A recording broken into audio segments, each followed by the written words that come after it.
こうやってマークつけとけば、どんくらいの強さで締めたらいいかが分かる。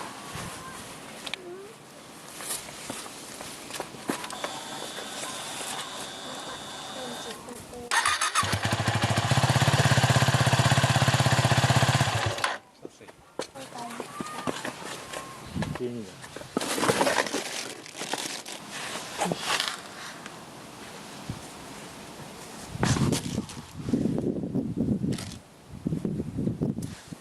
これさ、アヒルの足みたい。アヒルの足。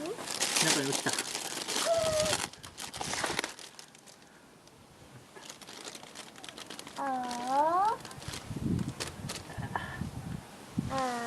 ちょっとお家入ってさ。お家入ってさ、ウェットティッシュじゃない、ティッシュ？キッチンペーパーもらってきて。キッチンペーパーだ。キッチンペーパ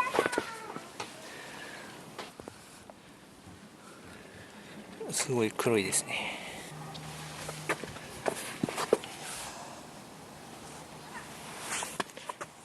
抜く前にドレーンボルトにこうやってマジックで印をつけて、どこまで閉まってたかマークつけてます。これ本体の下にも書いてますんで。続いて一応 200ml ごとにメモリがついてるので便利。新しいドレーンボルト。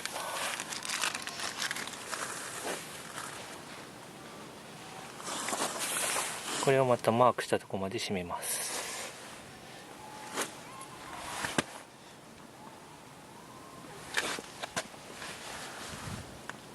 なんかまだ結構取れてるな。もうちょい待っとくか。お父さん、それよりズボンにも置いてかあるよ。うわ、本当だ、ズボンについちゃった。最悪じゃん。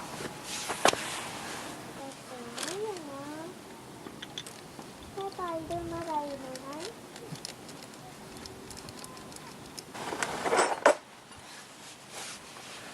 ない？よし。一気に入れすぎるとまた抜かなきゃいけなくなっちゃうから、まずは1リッター、多分 1.3 リッターぐらいでちょうどいいと思うけど、まず1リッターを入れます。1リッター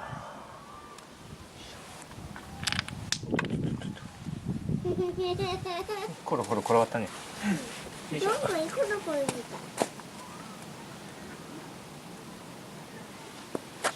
1リッター入りました。はい、ちょっと回します。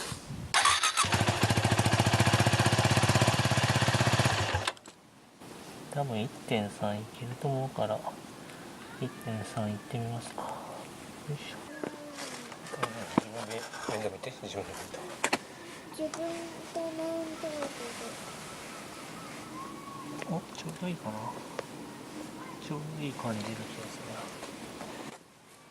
3398キロでオイル交換。前は1100キロぐらいだったかな。オイルがちょうど真ん中に来てればいいんですけど、この線、上と下の線の間にあれば OK。 入ってるかな。大丈夫そうだね。